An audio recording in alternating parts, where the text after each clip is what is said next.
Hi, I'm Jackson Gay. And I'm Victoria White. Get ready, West Broward. Because Bobcat Broadcast starts now.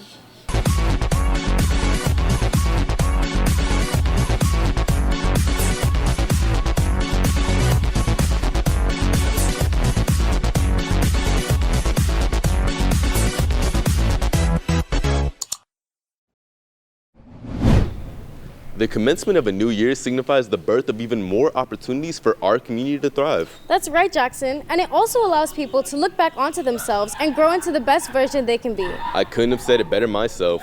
On today's show, we've got a story on how a woman wants to continue to cater and save animals, even as time passes her by. The history of a man whose mindset was the key benefactor to his success, even amidst his challenges growing up. How a high school senior has combined her love for photography, social media, and soccer to bring West Broward together. And finally, the story of how a young woman has used music her entire life as a catalyst to express herself. When it comes to things we love, we wish we could do it forever. But at some point, time will tell you to make do with what you have. Susan Mainguy, a staff member of Happy Farms, uses her passion for fostering animals to spread wisdom to the ones around her. And although time isn't in her favor, she does everything she can to ensure the environment is left better than when she found it. Let's allow her to tell her story.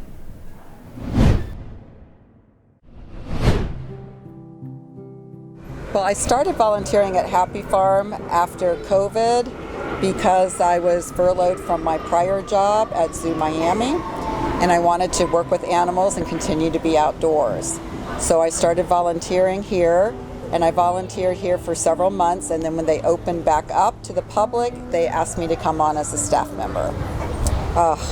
Because I love animals, I love taking care of animals, I love teaching people about animals and talking to them about proper care, what makes a good pet, conservation of animals. It is my passion. Animals are surrendered or rescued animals.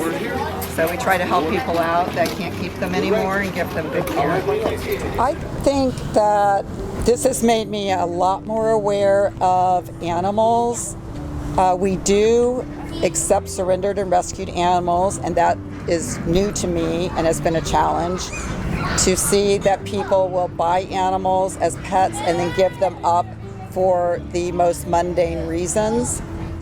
The main struggle for me is I'm a very sensitive person, and when you're dealing with this amount of animals, this range of animals, eventually some of them are going to pass away from health reasons, and to see that is very hard for me. But we have maybe 75 different animals here. They're not going to all live forever, so it's a natural thing, but that's been kind of difficult for me. Well, I always try to think about what we could do for each species of animals that would make their environment even better. So to create a bigger, better habitat, to give them enrichment, things like that. I wish I had more energy. I have the time, I don't have the energy I would be here 24/7 if I had the energy to do that, because I love being here, I love working with the animals. I just can't physically do it anymore. But I would like to have every animal here be in a perfect situation and be perfectly cared for.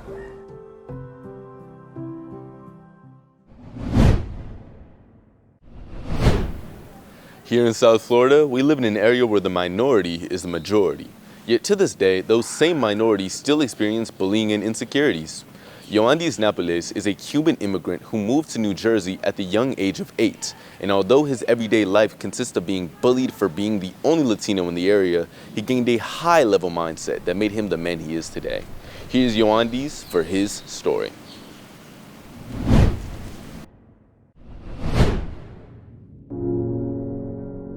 My name is Yoandis Napoles.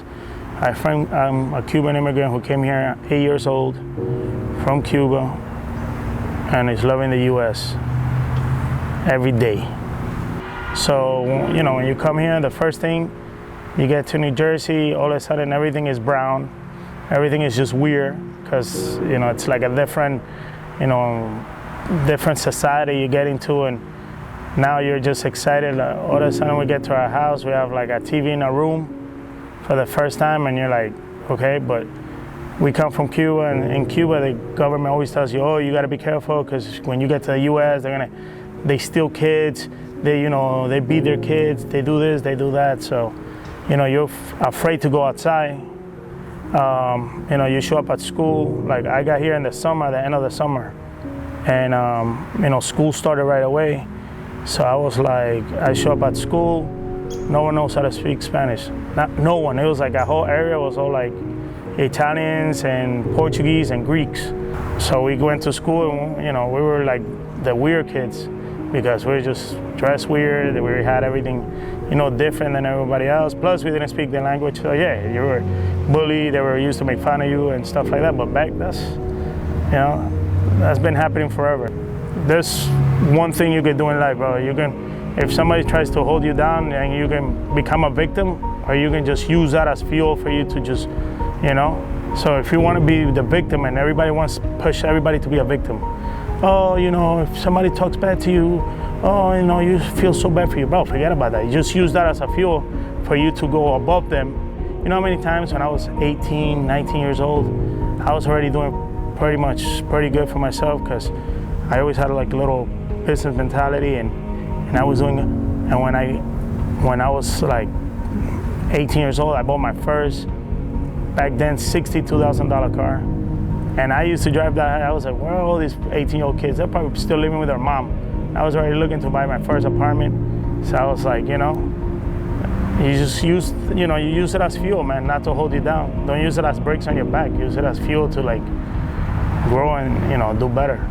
And then, when the day comes that you improve on yourself, then you don't have to worry about, and then you can help other kids who are being bullied, and you can help other people when they're down on their luck.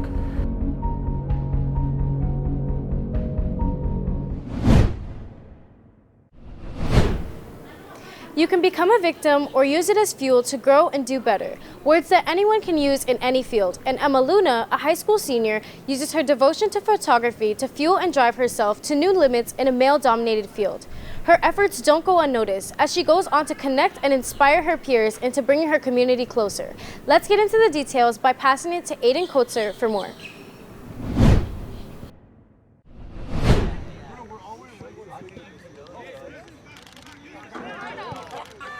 Even though I'm not actively on the field, I can still capture the emotions, says West Broward senior Emma Luna. As a high school broadcaster, photographer, and soccer team manager, Emma has combined her passion for all of these things and created @EmmaFilms, an Instagram page where she can showcase her talent, devotion, and love for her craft and the game of soccer. Emma Films is basically just my creative outlet, so I can post things ranging from soccer pictures to just photo shoots or even like projects that I've made in the past. I honestly created this account just to kind of have somewhere to put my work. There's definitely a lot of obstacles that I've faced. Being a woman in filmmaking, and not only filmmaking, photography, and just in sports can be a really difficult thing because people always think, oh, the men run the film industry, or oh, the men run sports, but in reality, no, it's women. Overcoming these obstacles by continuing to practice her craft, while also taking every opportunity available, Emma is able to not only continue creating the content she loves, but is also able to use that content to inspire others in the soccer community. Well, I definitely think Emma Films has helped people with their confidence. Like, I know a lot of the players, like maybe they don't get a lot of playing time, and then the one time that they do go on the field and really play their heart out, they get pictures and then they feel good about themselves. And I just really hope that I can just keep making people feel good about themselves through Emma Films and through my work. What started off as a portfolio to showcase her work has now become a social media page that inspires the players and photographers alike. @Emma Films has helped pave the way for the West Broward community to become even closer with one another. For Bobcat Broadcast, this has been Aiden Kotzer reporting.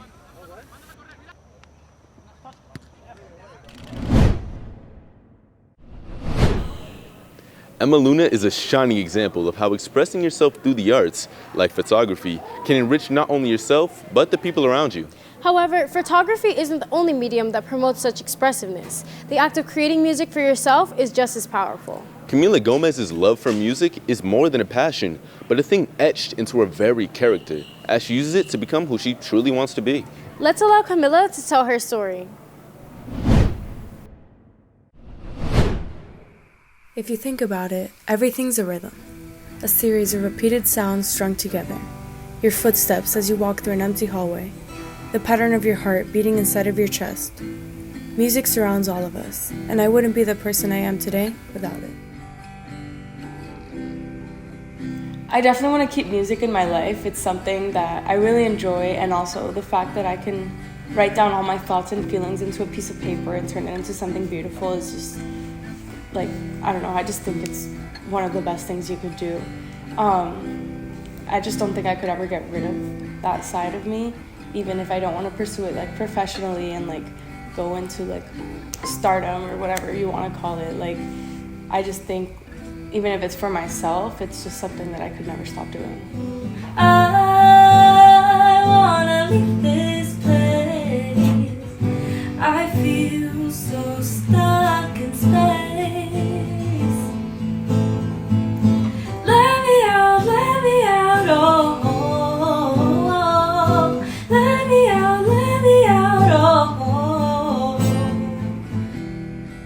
I don't really remember a moment where I began to love music. It's just always been something that has brought out the best parts of me. I feel most at home when I'm sitting with my journal, expressing whatever I'm feeling. It's a piece of my identity that I hope never goes away. Well, that just about wraps it up for this month's episode. We hope you enjoyed this month's installment, and don't forget to tune in next month. Thanks for watching. I'm Jackson Gay. And I'm Victoria White. Have a great day.